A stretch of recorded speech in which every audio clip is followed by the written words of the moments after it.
Hello, hello. Habari zenu? Kwema?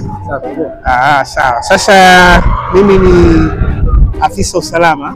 Sasa nimetumwa na makao makuu nije nikae hapa ni wape ulinzi kwa muda mfupi kwa sababu kuna watu wanawafuatilia.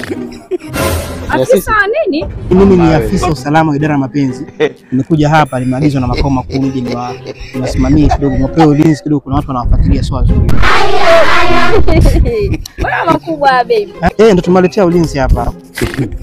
Ndio acha masiara bwana. Siko serious. Nikuletea mpaka bodyguard hapa ili muweze kulindwa. Umeelewa?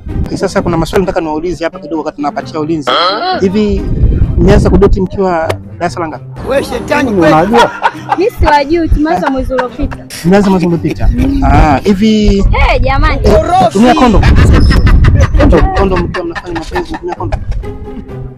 Mbona sikuelewi? Hamna, yani ndo tunauliza maswali kwa tunapatia ulinzi. Idara ilianza lini hiyo? Mimi sijui. Hii idara mpya ambayo imeanzishwa Tanzania, idara ya mapenzi. Acha usimasiara. Mshazaa bado mjazaa. Sasa yani mna mtoto au hamna mtoto? Sisi hatuna mtoto. Mna mtoto kabisa yani. Mwambie basi huyu ndio bodyguard ambaye tumeagizwa na makao makuu. Mambo anafanya mke wangu bana, mambo yanakuwa. Wewe umeshakumchiti? How are you? Yeah. Unajua kumchiti. Wewe umeshakumchiti mwenzi? Siwe kumchiti. Unajua kumchiti? Sasa kwa vile unajua kumchiti, idara ya mapenzi imeniagiza kwamba niwaongezee daraja. Wewe utaongezea nini? Tunaongeza daraja la mapenzi, kwa tuongezea walinzi.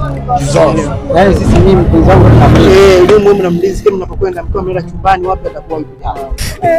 Sikilizeni ambao tulikuwa tunawazingua watu tunashuti kamera. Maneno.